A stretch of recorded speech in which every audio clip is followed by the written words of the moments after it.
రెండవది ఏంటంటమ్మా? అహంకార దృష్టి. అహంకారము వేరు, అహంకార దృష్టి వేరు. అహంకార దృష్టి అంటే ఏంటండి? చూడడం. ధనము కలిగిన వారు ధనము లేని వారు ఎలా చూస్తారు అమ్మా?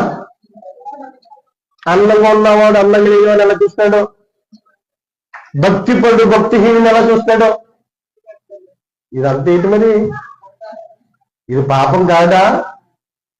వీళ్ళందరూ నరకానికి అర్హులు కాదా? దేవునికి స్తోత్రం చెప్పండి అందరూ కూడా. ఫస్ట్ క్లాస్ స్టూడెంట్ చదువు సరిగా రాని ఎలా చెప్తాడు? మాట్లాడండి. చులకనగానే చూస్తాడు. దాని పేరే ఏంటమ్మా? అహంకారం. అహంకారం మనిషిని ఎక్కడికి తీసుకెళ్తుందట అమ్మా? పాతాళ. విగ్రహారాధనే కాదు, వ్యభిచారమే కాదు, జారత్వమే కాదు, అహంకారం కూడా తీసుకెళ్ళేది పుట్టింటికి కాదు, పాతాళానికే. దేవునికి స్తోత్రం కలుగునుగా. రెండవది దృష్టి, అహంకార దృష్టి. అహంకార దృష్టి దేవునికి ఏంటంటమ్మా? అసహ్యం అన్నమాట. రెండవది కళ్ళలాడు నాలుక. ఏ నాలుక? కళ్ళలాడు నాలుక అంటే అర్థం ఏంటండి? కళ్ళలాడు అంటే ఎక్కడిది అక్కడ, అక్కడిది ఇక్కడ. ఇటువంటి బ్యాచ్ మన కుటుంబాల్లో, మన పిల్లల్లో, మన కుటుంబాల్లో, భర్తల్లో, భార్యల్లో లేరండి. మూడిట్టి వాళ్ళు. ఏమిటి వాళ్ళు? చాలా భయంకరంగా ఉంటారు. నిన్న ఉదయం ఒక చోటుకి వెళ్ళామండి, మా అన్నయ్య నేను. వస్త్ర ప్రపంచానికి వెళ్ళాం. ఎక్కడికి? వస్త్ర ప్రపంచం. ఎక్కడ చూసినా, ఏది చూసినా బట్టలే, తూకం బట్టలు. నేను ఫస్ట్ టైం వెళ్ళాను అక్కడికి, తాళరేవు. నాకు అనిపించింది అది చూడగానే ఇది ఒక వస్త్ర ప్రపంచంగా గుర్తించాను నేను. మా అన్ని దగ్గర అని ఇది వస్త్ర ప్రపంచంలా ఉందని. ఈ వస్త్ర ప్రపంచం మాట మీరు ఎప్పుడైనా విన్నారా? బొమ్మన బ్రదర్స్ ఏమండి, అందులో బట్టలు ఎక్కడ చూసినా ఏముంటాయి? అదొక ప్రపంచం. ఎస్ఆర్ఎంటి మాల్ తెలిసే మీకు? కాకినాడ అమ్మా, నేను వెళ్ళదనుకోండి, తెలుసుగా మీకు. అదొక ప్రపంచంలో ఉంటుంది. నేను వెళ్ళగలుగుతాను. దేవునికి స్తోత్రం కలుగునుగా.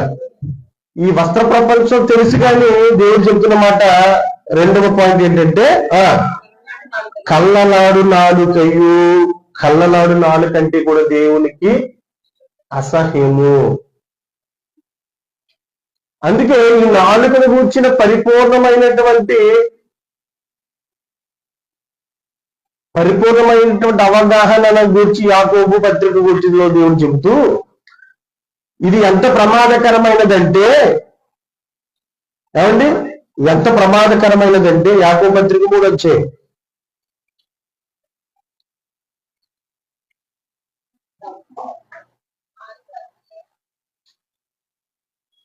చదవండమ్మా. నాలుక అగ్నియే.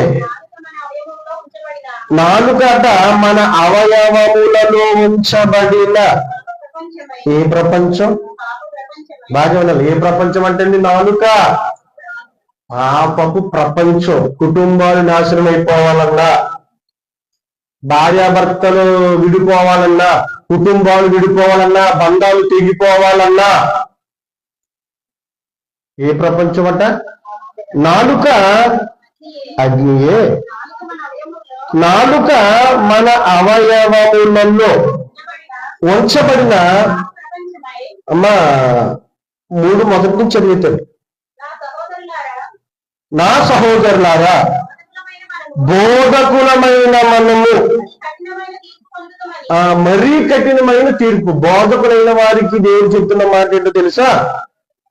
మరీ కఠినమైన తీర్పు పొందుదామని ముందు తెలుసుకోవాలట. దేవునికి స్తోత్రం కలుగునుగాక.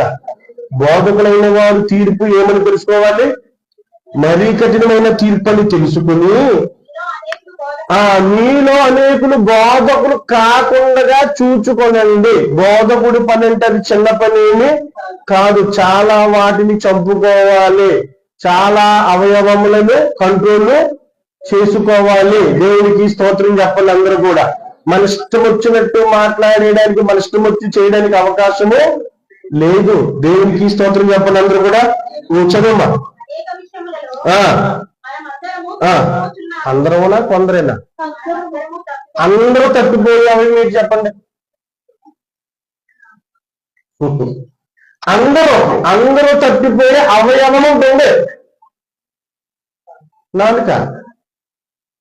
అదొద్దు, మీరు ఏ అవయవాన్ని కంట్రోల్ చేసుకోవాలో చేసుకోవచ్చు, కానీ నాలుకను కంట్రోల్ చేసుకోవాలి. ఈ ఆడిన నేల మీద ఎవడం తరము కాదు. ఎందుకంటే అది ఎక్కడ దిగుతాం మనం? భుజం నేర్చుకుని తిరుగుతాం. మొత్తం ఆ మాట, నీకు తెలిసిన మాట నీ నోట నుండి ఆటోమేటిక్ గా ఎక్కడికి వెళ్ళిపోవాలి? అగ్ని జ్వాలలు తెలుసా మీకు? 10th వస్తు పండుగ తెల్లన్నా అండి. అగ్ని జ్వాలల వంటి నాలుక అంటే ఇలాగా తూర్పు, పడమర, ఉత్తరం, దక్షిణ 4 వైపులకు వెళ్ళిపోతుంది న్యూస్. దేవునికి స్తోత్రం కలుగునుగా. అంత ప్రమాదకరమైందట. ఏంటి? నాలుక. చదువున్నా. ఎవడైనా మాట యందు తప్పని ఎడల లోపము లేని వాడై అమ్మా సరిగ్గా చదవాలి. ఎవడైనాను మాట యందు తప్పని ఎడల అట్టివాడు లోపము లేని వాడై తన సర్వ శరీరము స్వాధీనమందించుకున్న శక్తి గలవాడు అవుతాడట. ఎవడు? నాలుకను కంట్రోల్ చేసుకుంటేనట సర్వ శరీరమును కూడా ఏం చేసుకోగలట? స్వాధీనపరుచుకోగలడు. అంత శక్తివంతుడట. దేవుని కంట్రోల్ చేసుకున్నవాడు. దేవునికి స్తోత్రం చెప్పండి అందరూ కూడా. గుర్రములను లోబర్చుకోవడానికి ఆ యొక్క గుర్రాన్ని నడిపించేవాడు ఏం పడతాడంటే గుర్రానికి కళ్ళెను పెట్టి వాటి శరీరం అంతయు త్రిప్పుదుము కదా. వింటున్నారా? ఇప్పుడు కళ్ళు నోటికి పెట్టిన తర్వాత అది ఎడవైపు లాగితే అది ఏమి తిరుగుతుంది? కుడివైపు లాగితే. ఇప్పుడు దాన్ని స్వాధీనపరుచుకునేది దేంట్లో ఉండే? కళ్ళెములో ఉంది. ప్రియులారా, దేవునికి స్తోత్రం కలుగునుగా. ఒక మనిషిని ఎటువైపు తిప్పాలన్నా అటు ఆత్మీయ జీవితం వైపు, ఇటు శరీర జీవితం వైపునకు తిప్పాలన్నా వింటున్నారా? నాలుగు కూడా అట్టిదే అని చెప్తున్నాడు. గుర్రములు మనకు లోబడుతున్నవి, నోటికి కలుగు పెట్టి వాటి శరీరం అంతా త్రిప్పుదుము కదా. వాడలను కూడా చూడండి ఒకసారి. వాడలను కూడా వాడ ఎంత పెద్దది ఉంటది ఏమండి? వాడ ఎంత పెద్దది ఉంటది? ఆ వాడ నడిపే చొక్కాని ఎంత ఉంటదండి? చిన్నది ఉంటది. అర్థం. ట్రైన్ కూడా చాలా పెద్దదేనా? దాని స్టీరింగ్ ఎంత ఉంటుంది అనుకుంటున్నారు? బస్సు, లారీ అంత స్టీరింగ్ అట్లకి ఉండదు. దేవునికి స్తోత్రం కలుగునుగా. చదవమ్మా. ఓడలను చూడుడి, అవి ఎంతో గొప్పవై పెనుగాలికి కొట్టుకొని పోబడినను ఓడ నడుపు వాని ఉద్దేశము చెప్పున ఇప్పుడు అది గాలికి ఇలా ఎడవైపు వెళ్ళిపోతున్నా దాని ఆ చొక్కాని ఆ స్టీరింగ్ ని కుడివైపు తిరిగితే తిరుగుతుందా తిరగదా? తిరుగుతుంది. దేవునికి స్తోత్రం కలుగునుగా. ఇప్పుడు ఆ వాడను కంట్రోల్ చేసేదంతా ఇందులో ఉండే చొక్కానిలో ఉంది. ఆ గుర్రాన్ని కంట్రోల్ చేసేదంతా ఇందులో ఉంది, కళ్ళెములో ఉంది. దేవునికి స్తోత్రం కలుగును గాక. మనిషి క్యారెక్టర్ నిర్ణయించేది ఇప్పుడు ఇందులో ఉంది. అంత ప్రమాదం నాలుక. అర్థమవుతుందా? చదవమ్మా. అలాగునండి నాలుక కూడా ఎంత అవయవము? అవయవం చిన్నదే. అగ్గిపుల్ల కూడా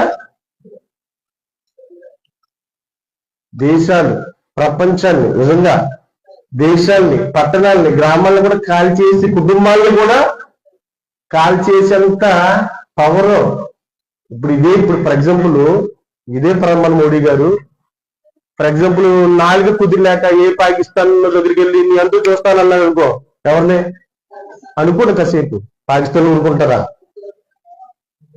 శ్రీలంక ఫోన్ చేసి అదొద్దునా నువ్వు అధికారంలోకి వచ్చేసావు, అధికారంలో నీ ఎంతో చూస్తావు అన్నాడు శ్రీలంక ప్రధాని. నేను ఊరుకుంటాడా? ఒక్క చిన్న ఫోన్ కాల్, ఒక్క నిమిషం కూడా మాట్లాడి, ఈ మాట బాగా నిమిషం కూడా పట్టదు. మరి ఇప్పుడు ఏమి జరుగుతుంది చెప్పండి? పరిస్థితి ఏమి చెప్పండి? ఏమండి చిన్న యుద్ధాలు జరుగుతాయా?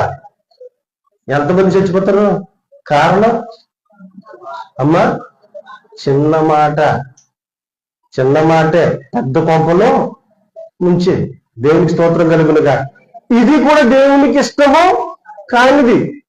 నాలుకను కంట్రోల్ చేసుకోలేని వారు కూడా, అహంకారముతో ఉన్నవారు కూడా విగ్రహంతో చేసుకున్న వారితో దేవుడు కంపారిజన్ చేస్తున్నాడు. దేవునికి స్తోత్రం చెప్పండి అందరూ కూడా. చదువు. అవయవం చిన్నదే, అదిరి పడిపోద్దంట. ఏం పడిపోద్దంట?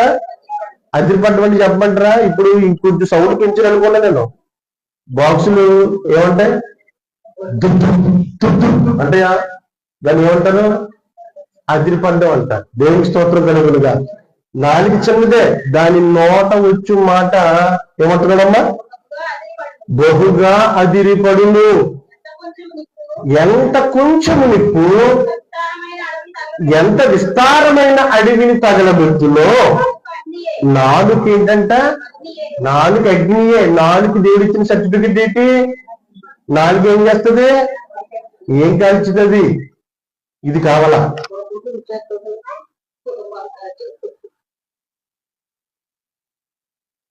నోటి మాట వలన విడిపోయిన సంఘాలు లేవా? నోటి మాట వలన కుటుంబాలు విడిపోయిన కుటుంబాలు లేవా? నోటి మాటల వలన అన్నదమ్ములు, అక్క చెల్లెళ్ళు, భార్య భర్తలు విడిపోయిన వారు లేదా? దేవునికి స్తోత్రం చెప్పండి అందరూ కూడా. ఇటువంటి వారంటే దేవునికి ఏమైనా ఇష్టమా? దేవునికి స్తోత్రం చెప్పండి అందరూ కూడా. అలాగే నాలుగు కూడా చిన్న అవయవమైనను బహుగా అదిరిపడును. ఎంత కొంచెము నిప్పు ఎంత విస్తారమైన అడవిని తగలబెట్టును. నాలుక అగ్ని కాలుతాది. నీ మాట ఎదుటి వానికి ఎలా ఉంటది? కాలేటట్లుగా మన మాటలు ఉండకూడదు. దేవునికి స్తోత్రం చెప్పండి అందరూ కూడా. నాలుక దేవుడు చెప్తున్నాడు. నేను చెప్పండి, నాలుగు దేవుడితో కంపేర్ చేసిన దేవుడు అగ్ని, అది కాల్చేస్తుంది. అందుకని జీవ మరణములు ఎందుకు? జీవం అంటే నరకం, మరణం అంటే జీవం అంటే పగలలోకి, మరణం అంటే పాతాళలోకం. దేని బట్టి వెళ్ళిపోతున్నావు ఇప్పుడు? పాతాళలోకం. దొంగతనం చేసినందుక నీ దగ్గరికి వెళ్ళవట్లేదు. వ్యభిచారం చేస్తున్నావా? నువ్వు సూపర్ హిట్. మరి ఇంకేం చేస్తున్నావు? అహంకారం ఉందా? అసలు లేదు నీకు. కానీ ఉంటే ఉంది ఏంటి? అక్కడ మాట ఇక్కడ మాట అక్కడ చెప్పి పంపల్ని నువ్వు వెళ్తావేంటి? వెళ్తున్నా. దేవునికి స్తోత్రం కలుగునుగా. దేవుడు చెప్తున్నా మాట, నాలుగు నేను దేవుడితో పొందినట్టు అగ్ని అది ఏం చేస్తుందట? నా అగ్ని, నాలుగు అగ్నియే. నాలుక మన అవయవములలో ఉంచబడిన పాప ప్రపంచం అంటండి. ఎంత కనిపించండి చూడండి. ఒక మనిషి పాప ప్రపంచం అంటే నాలుక. నాలుక మన అవయవములలో ఉంచబడిన పాప ప్రపంచమై సర్వ శరీరములకు దేన్నంట. అండ్ ఇదే మాట ఇంకో దాన్ని కూడా ఇచ్చాడండి దేవుడు. చెప్పగలరా మీరు? ఎవరైనా తెలివిన అయితే, బైబిల్ బాగా చదివిన వారైతే ఇంకో దానికి కూడా ఇదే మాట కంపేర్ చేశాడు. చెప్పగలరా అమ్మా? సర్వ శరీరంలో మాలిన్యం కలిగజేయచ్చు. మాలిన్యం కలిగజేసేది నోటి మాటే కాదు, ఇంకో దానితో కూడా దేవుడు కంపేర్ చేశాడు. చెప్పలేరా అమ్మా? ఏంటమ్మా? అమ్మా మొదపప్ప హృదయవా? వ్యభిచారం. అవునా? వ్యభిచారాన్ని దేవుడు పోలుస్తూ అది ఎలాగైతే సర్వ దేహాన్ని ఏం చేస్తుందట? సర్వ దేహంలోకి ఏం కలిగజేస్తుంది? అది కూడా మాలిన్యం కలుగజేస్తుంది. ఇది కూడా నాలుక కూడా మాలిన్యం కలుగజేయచ్చు. ప్రకృతి చక్రములకు చిచ్చు పెడతదటండి. చిచ్చు ఏంటంటే ఇది పెట్టేది? నాలుగు పెట్టేది ఏంటి? చిచ్చు అంటే ఏంటింది? చిచ్చుబుడ్డ. చిచ్చుబుడ్డ చక్కగా ఉన్న కుటుంబాలు, అలాగా చక్కగా సాగిపోతున్నటువంటి కుటుంబాలు, చక్కగా సాగిపోతున్నటువంటి భార్య భర్తల బంధం, చక్కగా సాగిపోతున్నటువంటి సంఘాలు, సమాజం. అర్థమవుతుందా? ఇదేం పెడుతుంది? నాలుక ఏదో చిన్న విషపు బిందువు ఒక కొండ నిండా ఉన్న పాలలో అండి ఎక్కివేసేయగలదు. చిన్న మాట, చిన్న విషపు చుక్కని ఎలాగైతే పాలు వేస్తే పాలన్నీ విరిగిపోతాయో అలాగే మనుషుల మనసులో కూడా విరిగిపోతాయి. దేవునికి స్తోత్రం కలుగునుగా. చదవాలమ్మా తొందరగా. అది నరకము చేత చిచ్చిపెట్టబడును.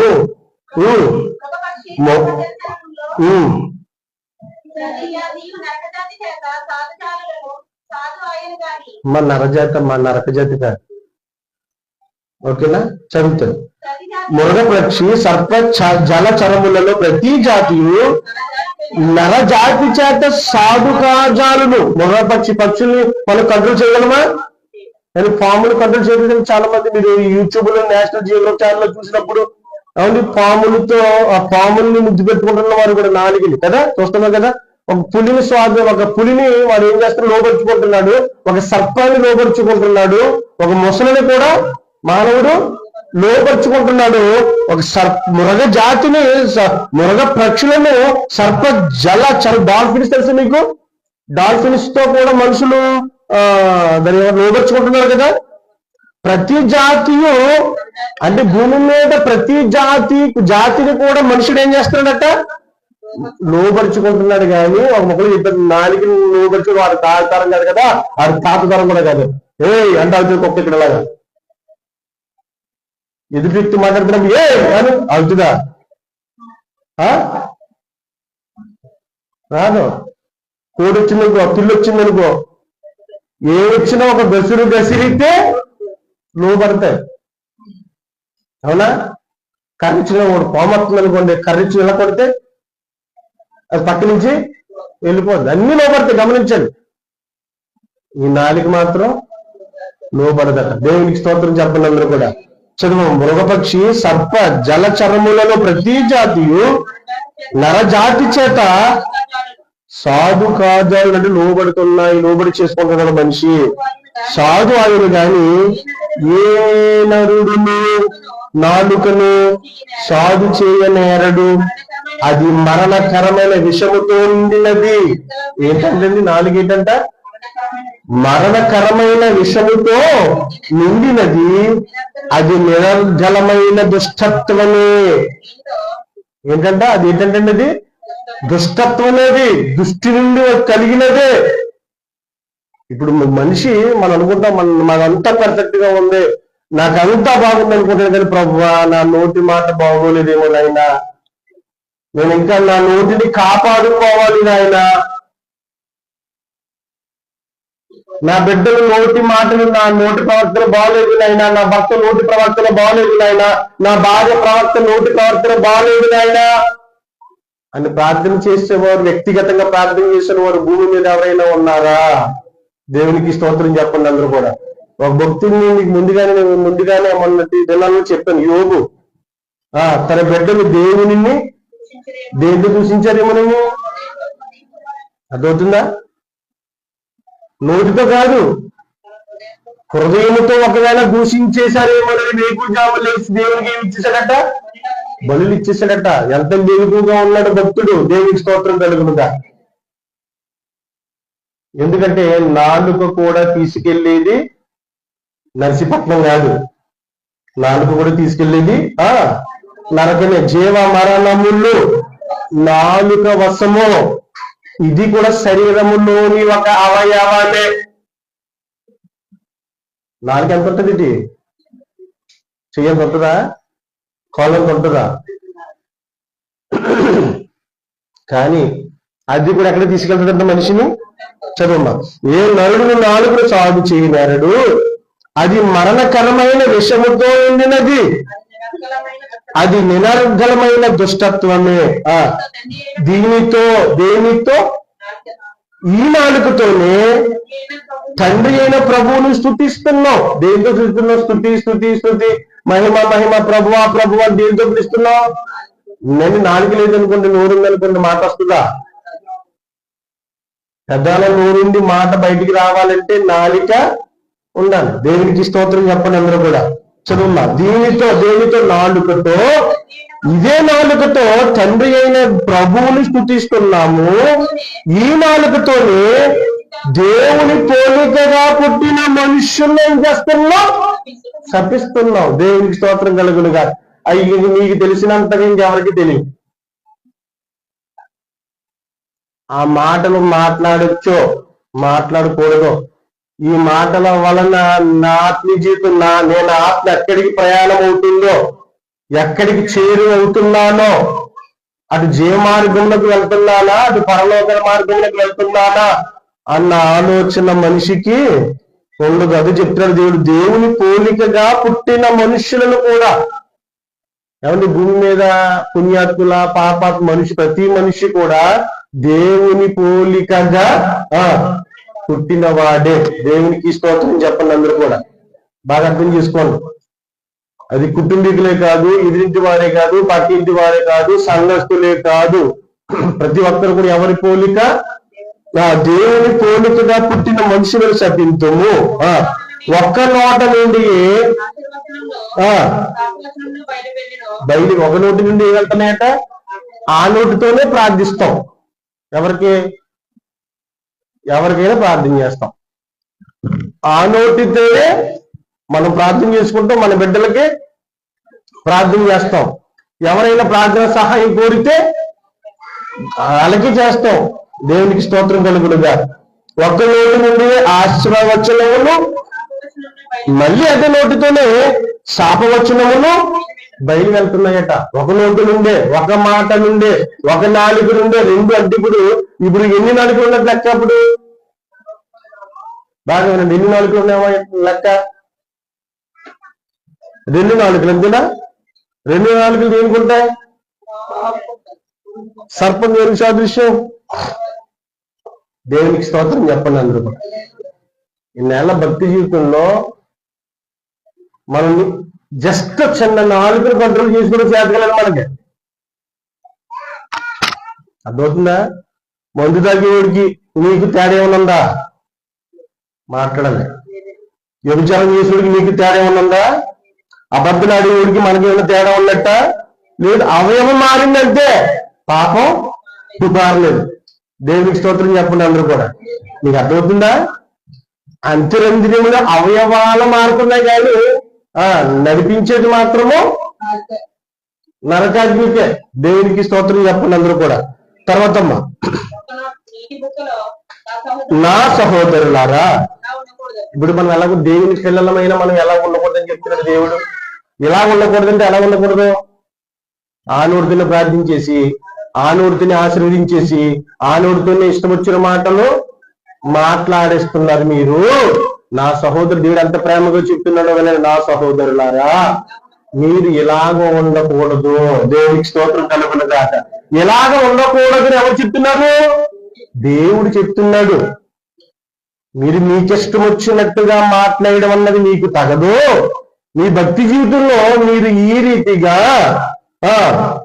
ఉండకూడదు. చదువు.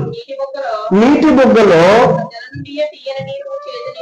బుగ్గలో ఒక్క జల నుండి తీయని నీరును చేదు నీరును ఊరును. ఒకసారి ఆగండి. ఇప్పుడు ఇక్కడ చిన్న నీళ్ళు ఇవ్వమనుకోండి, వస్తే ఉప్పు నీళ్ళు పడతాయి, అంతేనా?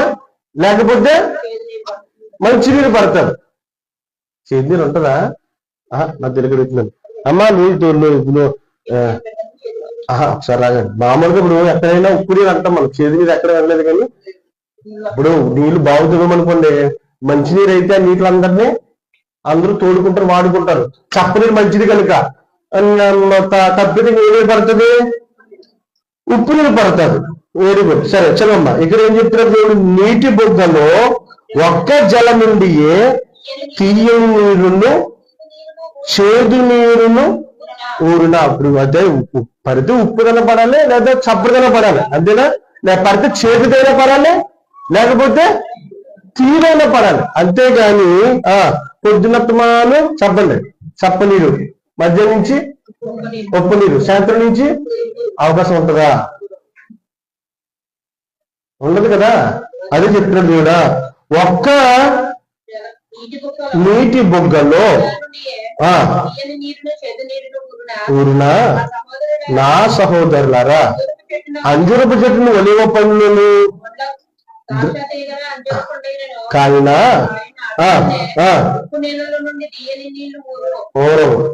దేవుని స్తోత్రం కలుగునుగా. నీలో 2 క్యారెక్టర్లు ఉంటున్నాయి. ఏంటి అలా ఊరవు అంటే? నువ్వు అయితే మనం దేవుడి సంబంధంగా ఉండాలి, లేకపోతే చెప్పండి అపవాది సంబంధమైన ఉండాలి. దేవునికి స్తోత్రం కలుగునుగా. ఇది గ్యారంటీ. దేవుడు చెప్తున్న మాట ఏంటంటే ఆశీర్వచనమైన పలకలే, శాపవచనమైన పలకాలి. తర్వాత నీటి బుగ్గలో తీయని నీరైనా ఊరాలి, చేదు నీరైనా ఊరాలి.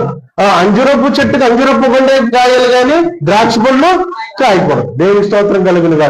ఇలాగ 2 నాలికల ద్వారానే మంచిది కాదు, మీ రీతిగా ఉండకూడదు. దేవునికి స్తోత్రం కలుగునుగా. ఈ రీతిగా ఉండడం వలన దేవుడు చెప్తున్న మాట అది ఎక్కడికట, నరకమునకట. అది మరణమైన విషముతో నిండినది. దేవునికి స్తోత్రం చెప్పండి అందరూ కూడా. ఇప్పుడు నా పాయింట్ ఇది కేవలం మన సంఘానికే కాదు కానీ సంఘాలలో, క్రైస్తవ సమాజములలో నాలుకను సాగు చేసుకునే వారు ఎవరైనా ఉంటారా? మనం అనుకుంటాము నా భర్త బాగానే ఉన్నాడు, నా భార్య బాగానే ఉంది, నా బిడ్డలు బాగానే ఉన్నారు, ఇంక ఉపవాసం ఉండవలసిన అవసరము ఏమీ లేదు. అందరూ బాగానే ఉన్నారు కానీ ఒకటే లేదు. ఏం లేదు, ఏం తిరగలేదు. మాట్లాడండి. నీ భర్త బాగున్నాడు, దేవునికి స్తోత్రం. నీ భార్య బాగుంది, దేవునికి స్తోత్రం. నీ బిడ్డలు బాగున్నారు, దేవునికి స్తోత్రం. నీ కుటుంబం బాగుంది, దేవునికి స్తోత్రం. బాగుంది ఏంటి? మాట్లాడండి. నీ నాలుక దేవునికి స్తోత్రం కలుగునుగా. మరి దాన్ని లోపరుచుకోవడం కొరకు మనం ఎంత సాధన చెయ్యాలి? దేవుడు చెప్పాడు, ఏ నరుడును నాలుకను సాధు చేయ. అది కష్టమైందా సులువైందా? నాలుకను సాధు చేయడం అన్నది, నాలుకను కంట్రోల్ చేసుకోవడం అన్నది, మాటను కంట్రోల్ చేసుకోవడం అన్నది సులువా కష్టమా? కష్టం కాదు, చాలా కష్టం. దేవునికి స్తోత్రం కలుగునుగా. కనుక మరి ఎంత సాధన చెయ్యాలి, ఎంత ప్రార్థన చెయ్యాలంటే, అందుకంటే జ్ఞాని అంటే ఎలా ఉంటాడంటే ఎప్పుడు మౌనంగా ఉంటాడంటే. అందుకే విస్తారమైన మాటలలో దోషం ఉండక ఖచ్చితంగా ఉంటుంది దోషం. విస్తారమైన మాటలు మాట్లాడడం వలన దోషాలు వస్తాయి. అది కూడా దేవునికి కోపమే, హేయమే. కనుక అసహ్యమైన వాటిలో 2వ విధమ్మా కళ్ళలాడే నాలుక. ఇది కూడా దేవునికి, మళ్ళీ చెప్తున్న చాలా జాగ్రత్త ఉంది, ఇది కూడా దేవునికి అసహ్యమైన వాటిలో ఒకటి. 2వ తర్వాతమ్మా నిరపరాధులను చంపు చేతులు. హత్య చేయడము, నిరపరాధులను చంపడము కూడా దేవునికి అసహ్యమైన కార్యము. తర్వాత